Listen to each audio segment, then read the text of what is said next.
today. God bless you. Well, listen, I'm going to be short and sweet about this, okay, because it's getting warm and we want to get to Larry. California was known as the Golden State. Right. And under Gavin Newsom, excuse me, it has become the shit state. No matter how you look at this place, schools, taxes, crime, drugs, homeless, illegals, it is a complete disaster. And what? Yes, vote. I know, we're going to vote him out. We're going to vote out Gavin Newsom. The guy's an empty suit. Right? No, I'm with you. But here's the thing. Here's Gavin Newsom's plan to deal with all this. Is he doesn't have one. It's on us. We have to deal with it. We have to deal with the graffiti and people defecating on sidewalks. And guys, I'm sick of it.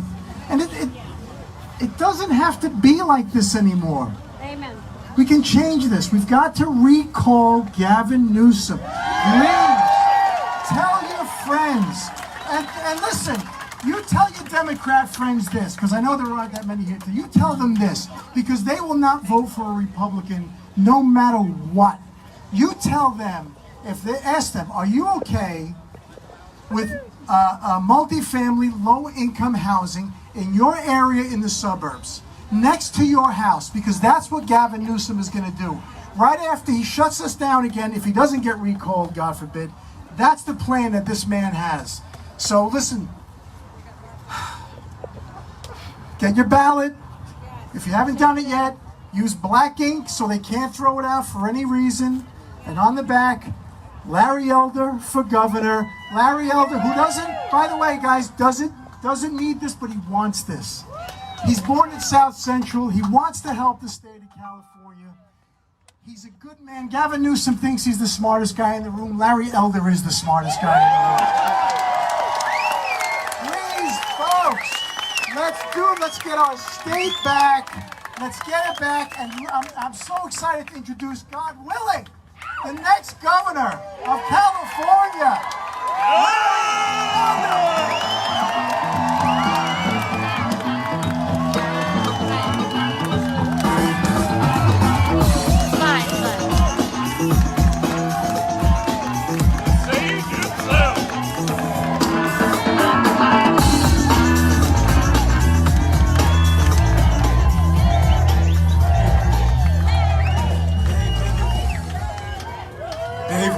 So much.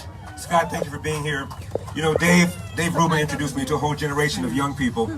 Dave accuses me of having turned him around, but I also want to credit you with introducing me to a whole bunch of young people who didn't know who I was. God bless you. Scott, I know how difficult it is being conservative in Hollywood. They are brutal. They are absolutely brutal. God bless you. And thank you all for coming out on such a hot day to hear what I have to say about how I'm going to bring this state back. You know why? Because we got a state to save. Thank you. You know, when I was first approached to run for governor, I was not interested. I've never run for office before, unless you count 5th grade class president. I took 3 rows out of 4. They're still cleaning up the blood. But I thought the state was almost ungovernable because 2/3 of the members of the Senate are Democrats. 2/3 of the members of the Assembly are Democrats. So I assume whenever I veto some stupid job-killing bill, they would be able to override the veto. Turns out they haven't overridden a bill that's been vetoed in almost 40 years. What happens is you go public, because Schwarzenegger vetoed a lot of bills, even Jerry Brown vetoed a lot of bills. You go public and explain why it's a job killer. Next thing you know, the phone starts ringing to the lawmakers, and the constituents say, what were you guys smoking? So you have a lot more power than I thought. There's also the power to declare a statewide emergency. I have a line item veto. I'll be appointing members of these very powerful commissions. I'll be bringing back sanity to Sacramento. This man shut down this state. He shut down this state to the point where 1/3 of all small businesses are now gone forever. Sitting up there at the famous French Laundry restaurant with the very people that drafted the mandates that they were not abiding by. They were not wearing masks. They were not engaging in social distancing. His own kids were enjoying in-person private education while denying in-person education to the 80% of the students in our government schools who are black and brown. I only mention their race because the left prides itself on caring about black and brown students. And before the pandemic, 75% of black boys could not read at state levels of proficiency, and those levels are not high. Math scores are even worse. Half of all third graders in our government schools cannot read at state levels of proficiency, and again, the math scores are even worse. Polls show that black and brown parents want choice in education.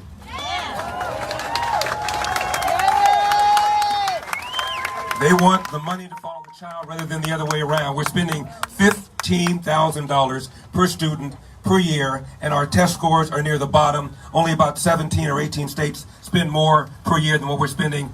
And yet, black and brown parents, even though polls show that they want choice in education, every single election time, pull that lever for the Democrats. The number one obstacle to school choice is the teachers union. The most powerful union in the state, teachers union. The number one funder of my opponent, Gavin Newsom, teachers union. Not teachers, teachers unions. Nationwide, around 10% of families have their own kids in private school. 6% of black families do. There was a study that looked at where public school teachers send their own school-age kids. Philadelphia, 44% of public school teachers with school-age kids put their own kids in private school. Ouch. Chicago, 39% of Chicago public school teachers with school-age kids put their own kids in private school. Can you blame them? Los Angeles district, public school teachers with school-age kids are more than twice as likely to have their own kids in private school compared to households that do not have public school teachers in them. That is the equivalent of opening up a restaurant, putting up a sign saying, "Come on in, eat the food." I sure won't. You are being betrayed. And what they're afraid of is that Larry Elder from the hood, who went to a public school, will be able to make the case to black and brown people, you are being betrayed, you are being used, you're being manipulated.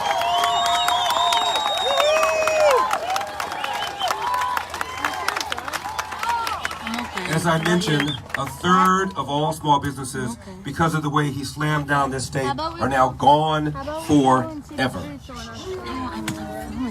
Young lady says she lost 2 businesses. And many of these businesses are owned by black and brown and Asian American people that the left prides itself on caring about. A third of all small businesses gone forever. Thank you for your service, sir. A third of all small businesses gone forever. One of the things I bring to the table is I ran a small business. And it didn't go bankrupt. I didn't liquidate it. I sold it.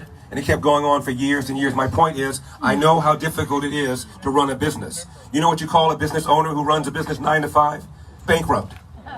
You work 60, 70, 80 hours a week. And this man shut it down. And so the hopes and dreams of people who mortgaged their homes and worked all those hours, gone forever, while he exempted his winery from the very mandates he was putting down the throats of everybody else. It is outrageous. And we have the rise in the cost of living because of the stranglehold the environmentalist extremists have had over Gavin Newsom and over Sacramento for decades. You know, the average price of a home in California just hit $800,000. Depending upon the survey you read, that's anywhere from 150% to 250% above the national average. And when people are leaving California for the very first time, middle-class people cite as the number one reason for leaving, they cannot afford the price of a home.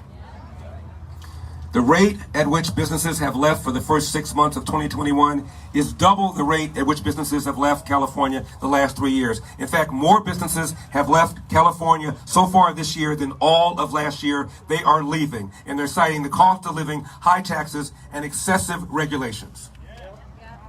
There's a magazine called CEO Magazine. It's been around 17 years. For 17 years, I've asked business people, which is the best state in which to do business, which is the worst.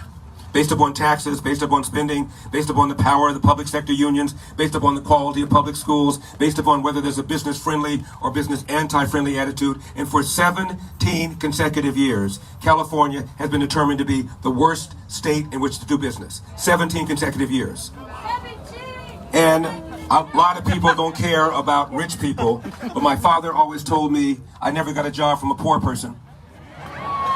And our state income tax has the highest state income tax rate in the nation, 13.3%. So anybody making above 350K pays 13.3% for every dollar above that amount, on top of federal taxes, on top of onerous sales taxes and property taxes and gas taxes, to the point where people are leaving and they're taking their incomes with them. The largest revenue stream for California is the state income tax. 1% of families pay almost half of all the state income taxes. So when these billionaires and millionaires leave, a lot of people just yawn. They're taking their tax base with them and their revenues with them, and as a result, less money for schools, less money for fire, less money for all the things that government is supposed to do. Crime is going up. I'm not suggesting that because during the coronavirus, 20,000 felons were released early, many of whom were violent offenders. I'm not suggesting that might have had an impact. I am saying it had an impact. 20,000 convicted felons released early, many of them violent offenders. What could possibly go wrong? A few days ago, Barbara Boxer, the former senator, was mugged in Oakland. Her cell phone was taken. A few months before that, a mentally ill homeless person attacked Gavin Newsom. Had Gavin Newsom not had his security detail with him, who knows what would have happened? How many people can walk through our urban streets with a security detail? Not me. Homelessness is rising. When Gavin Newsom ran for mayor in 2004, he promised to solve the homeless problem in San Francisco in 10 years. Have you been to San Francisco?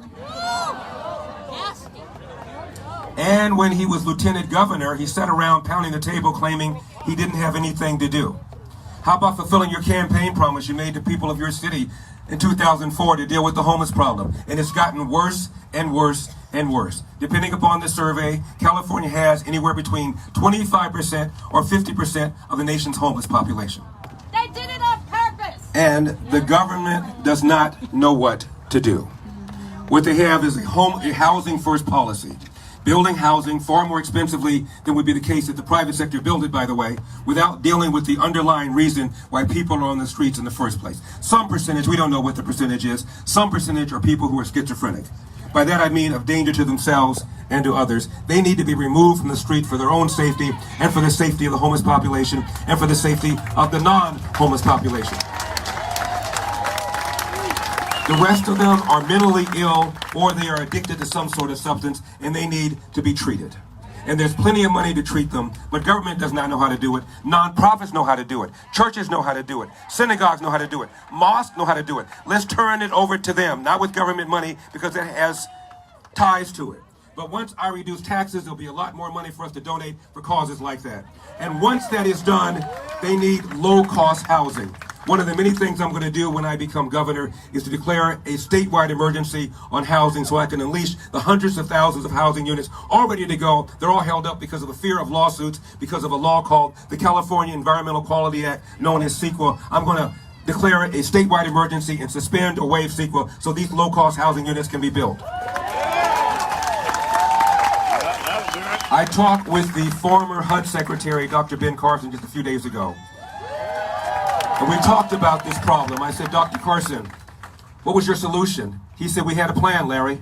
There are large areas of federal property in California. The federal government is the largest owner of property in California. We had large areas where we could build low-cost housing, small housing, at a fraction of the price that government is building. And once people are treated, they would have somewhere to go. We partnered with the Democrat mayor of Los Angeles, Eric Garcetti, for this plan. It was all ready to roll. We, of course, didn't get reelected. He sent me the plan. It is workable. This can be solved, and we're going to work on it and get this thing solved. Crime. I'm talking about violent crime up in Oakland, in San Francisco, in Los Angeles. And we're talking about shootings, homicides, up 40%. One of the reasons is because of the so-called Ferguson effect, or more recently the George Floyd effect. It's because of that lie that the police are engaging in systemic racism against black people. The police are using deadly force against black people. It's a lie. If anything, studies show the police are more hesitant, more reluctant to use deadly force on a black suspect than a white suspect. It's a lie. The police kill more unarmed whites every year than unarmed blacks. Regarding unarmed whites killed by the police, name one. CNN doesn't care. Emerson Beheha doesn't care. Anderson Cooper doesn't care. Chris Cuomo doesn't care. But let some unarmed black person get killed. Here they come. Yep. It is a lie. Yep. And what happens is, please pull back.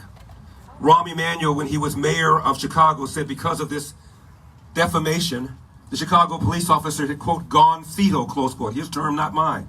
Meaning they weren't engaging in proactive policing. You can get paid as a cop. Police officers are here. You know what I'm talking about. Much of what you do, if not most of what you do, is discretionary. You can sit in your squad car and respond to radio calls. You're still going to get paid. Or you can drive around and see something that looks suspicious and get out of your car and try and do something about it before it becomes a crime. More and more cops are engaging in passive policing. As a result, bad guys know it. And when you reduce the chance of a bad guy being caught, being convicted, and being incarcerated, crime goes up. This is not rocket science. In Chicago, they have 1,000 fewer officers now than they ought to have. Because of bad morale, because of this assertion that cops are engaging in systemic racism, cops tell me they've never had morale this bad. And so a lot of officers are retiring early, and it's awfully difficult to recruit people if you're going to recruit for an agency that is perceived to be systemically racist. So there are 1,000 cops fewer. The former police commissioner of New York, Ray Kelly, says now only 7% of NYPD officers would recommend the job to a friend or to a family member. Only 7%. What about Portland? And then we've got two soft on crime DAs here in California. One is in San Francisco, named Booten, and one is in LA named George Gascon. Both of them are facing recall elections, and Gavin Newsom's fingerprints are on both of them. Gavin Newsom gave Gascon his first job as a police chief in San Francisco, soft on crime. No cash bail. And he also appointed him DA, cashless bail. Whoa. Bad guys don't even need to show up for court because there's no consequences. And he supported him for DA here in California, in Los Angeles. Both of them were facing recall elections. Let's recall them. We need to repeal Proposition 47. Proposition 47 allows somebody to steal up to $950, not every day, every store, everywhere. And if you get caught, you get a ticket. And of course, you don't need to show up because it's cashless bail. I talked to Sheriff Alex Villanueva once, LA County Sheriff, and he says, what Proposition 47 did is it took away our stick. At one time, we could tell somebody who's stealing, who's homeless, either you dry out in jail or you dry out in rehab, but you will dry out. Now there's no consequence. It needs to be repealed.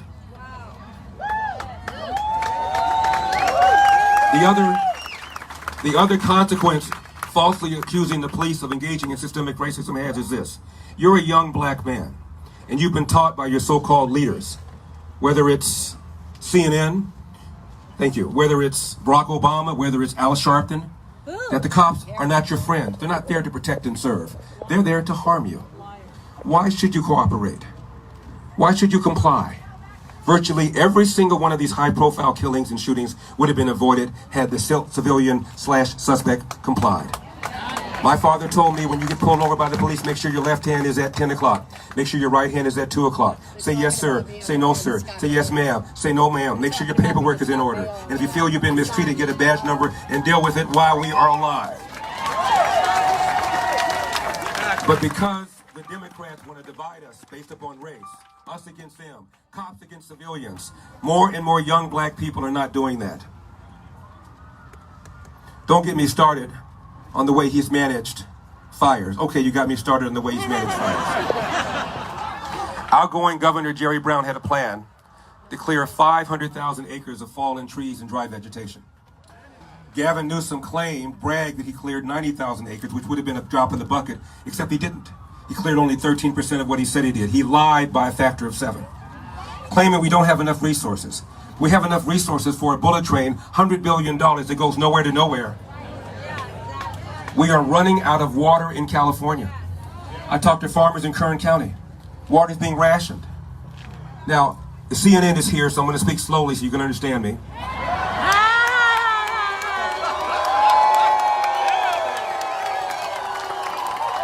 I am not a climate change denier. I am a climate change alarmism denier. Yes, there is climate change. Yes, humans have something to do with it. How much, we don't really know. But I do know this. The severities of these fires have very little to do with climate change and everything to do with bad management.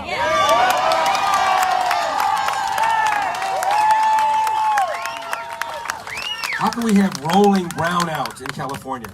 No way. All these eggheads in Silicon Valley, we can't figure this out. They're putting more and more pressure on our utility company to use weather-dependent, unreliable sources of fuel like Knucklehead. wind and solar. War on oil and gas, war on fracking, war on timber, war on all these industries that produce middle-class jobs that now make our power much less reliable. Now there's an island country known as Israel. Israel, I had my 21st birthday in the eternal city of Jerusalem. There's an island country known as Israel. With desalination plants, they are water self-sufficient. Yes. They got a little body of water next to Israel called the Mediterranean. Yes. We have a little body of water next to us called the Pacific Ocean. Yes, And we can't sir. figure this out? Woo! Yeah, man. Preach it. Amen. You know it, buddy. Now, I've been asked what I would do about mandates for vaccines and for face masks when I become governor. Again, for CNN, I'm speaking very slowly for you. Larry is not anti-vax. Larry has been vaccinated. Because of my age, high-risk category, because of an underlying blood condition, my doctor strongly advised me to be vaccinated. For people that are in certain categories, I strongly advise them to be vaccinated. But a lot of people feel very differently. I mean, after all, wasn't it Kamala Harris and Joe Biden who both said, if Donald Trump told me to take the vaccine, I'm not going to take it? Yeah. Well, maybe a lot of people are following your advice. I don't know. And then the average vaccine takes 5 years. We know because of Operation Warp Speed, this was less than a year, almost 11 months. It was approved on an emergency basis. A lot of people don't trust it. A lot of people have already contracted the coronavirus and feel they now have immunities. I'm told that's a stronger force than the vaccine.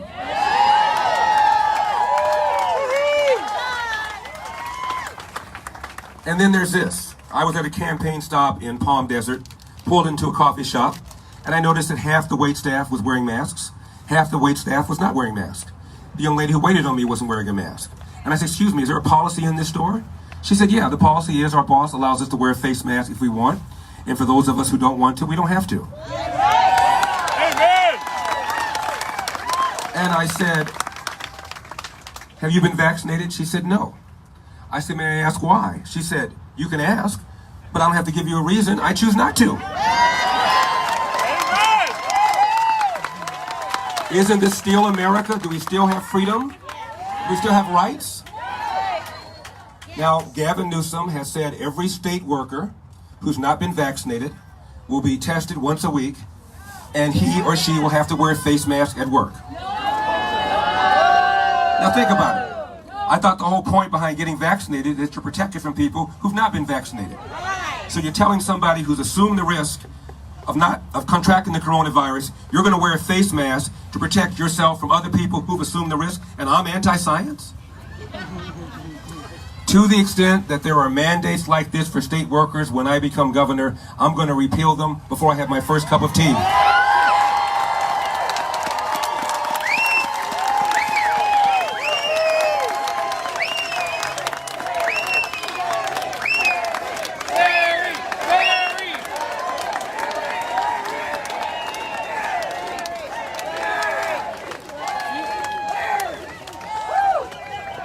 All sorts of issues have come up in this campaign that have nothing whatever to do with what we're talking about here.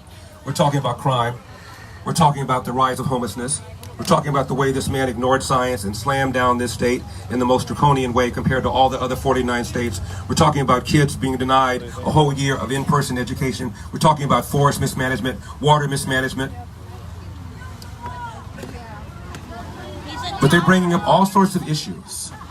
The LA Times the other day called me the black face of white supremacy.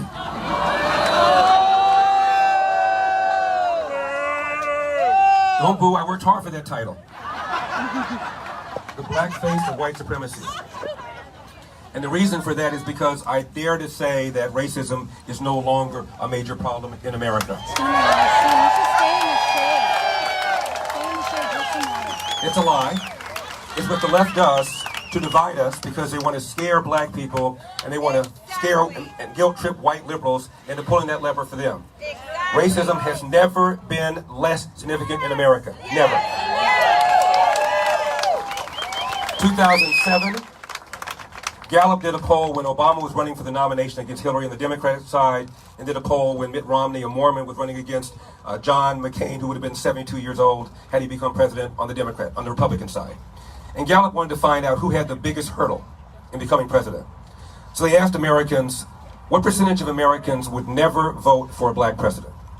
2007, 5% said they would never vote for a black president. What percentage of Americans would never vote for a female? 11%. What percentage would never vote for a Mormon, referring to Mitt Romney? 24%. What percentage of Americans would never vote for somebody who would be 72 years old when he became president, referring to John McCain? 42%. Wow. So Obama had a lower burden than these three white politicians. Knock it off. Knock it off. Knock it off. I haven't been on CNN in a while. I was on the Michael Schmirkanish show a few days ago. And before that, I had not been on CNN for 4 or 5 years. I think one of the reasons is one of the last times I was on the Don Lemon show. Hey, come on. Somebody's got to go on there. And the topic was racism. And I said, Don, you know, CNN teamed up with Time magazine back in 1997. That's what, 24 years ago. And they asked black teens and white teens about racism. Are you aware of that? I clearly didn't know. He didn't know about it. And I said, black teens and white teens were asked, is racism a major problem in America? And not too surprisingly, both said yes. I mean, they're bombarded with this kind of nonsense every day. But then Time and CNN did something I'd never seen done before. They asked black teens, is racism a big problem, a small problem, or no problem in your own daily life? 89% of black teens in 1994, this is before Obama got elected and re-elected, 89% of black teens call racism a small problem or no problem in their own daily life. In fact, more black teens than white teens said, and this is verbatim, and because CNN is here, I'm going to speak slowly. More black teens than white teens said, quote, failure to take advantage of available opportunities is a bigger problem than racism. Knock it off. Knock it off. Knock it off. We believe in Martin Luther King's dream of content of character, not color of skin. Knock it off.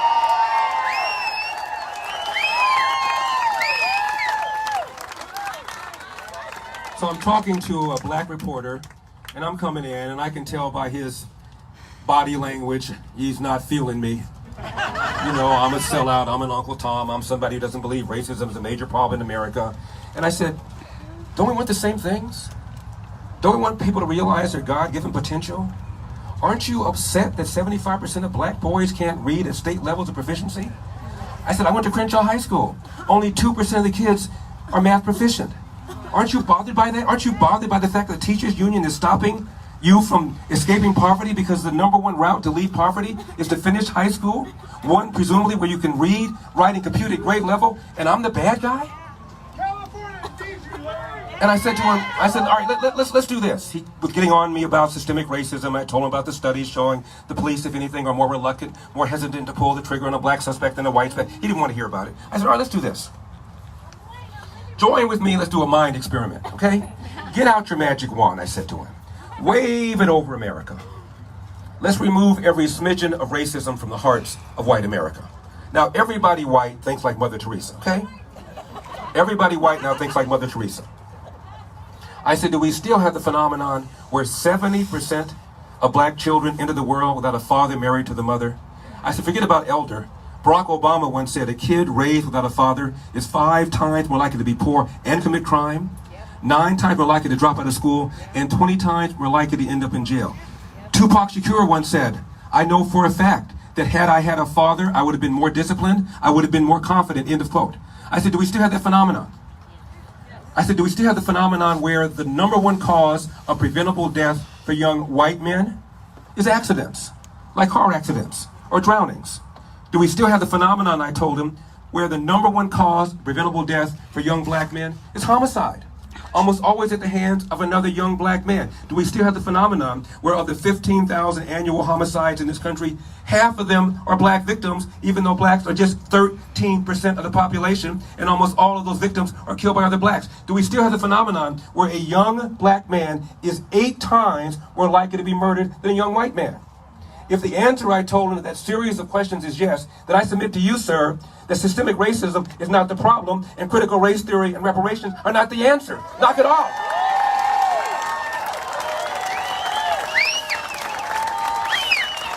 So, we've got to get rid of Gavin Newsom. Vote yes on recalling Gavin Newsom.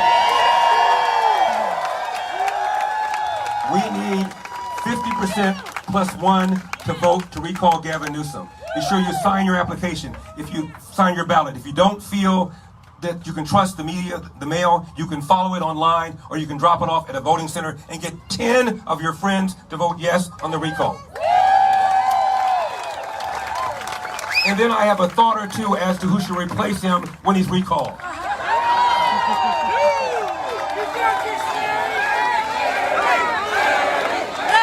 Thank you. Thank you.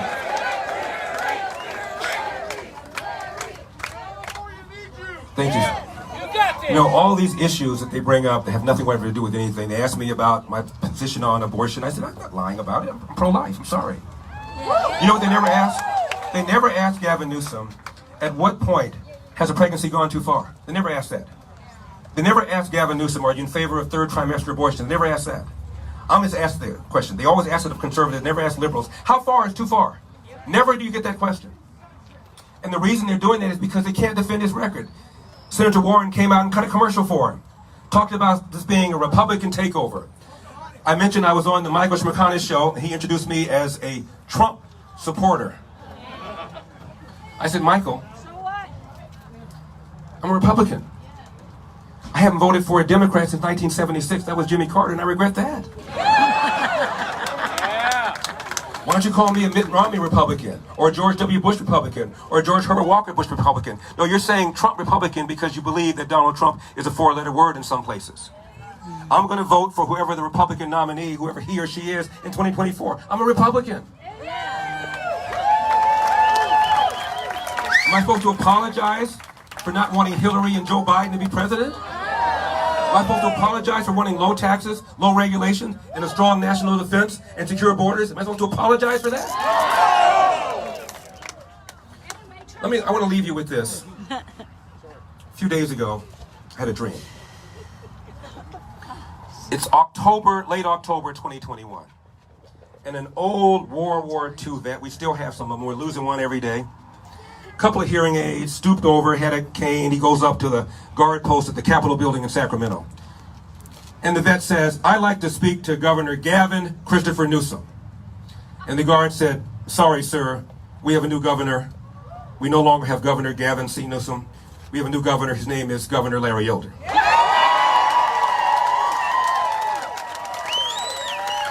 Next day, same vet, same guard. Sir, I'd like to speak to Governor Gavin Christopher Newsom. Now the guard's thinking, okay, maybe the guy got 2 hearing aids, probably can't hear very well. So he says, sir, Governor Gavin C. Newsom is no longer our governor. We have a new governor. His name is Governor Larry Elder. Third day, same vet, same guard. Vet says, sir, I'd like to speak to Governor Gavin Christopher Newsom. Now the guard's thinking, okay, the guy probably has Alzheimer's, dementia, I don't know. He says, sir, Governor Gavin Christopher Newsom is no longer governor. We have a new governor. His name is Governor Larry Elder. The vet said, oh, I know. I just love hearing you say it. May God bless you. May God bless the United States of America. We have a state to save. Go to electelder.com, electelder.com. Thank you very much.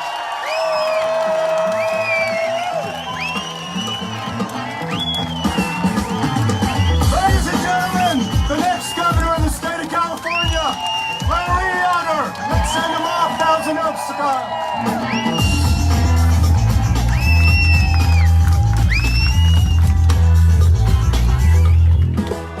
Yeah, how about that, CNN?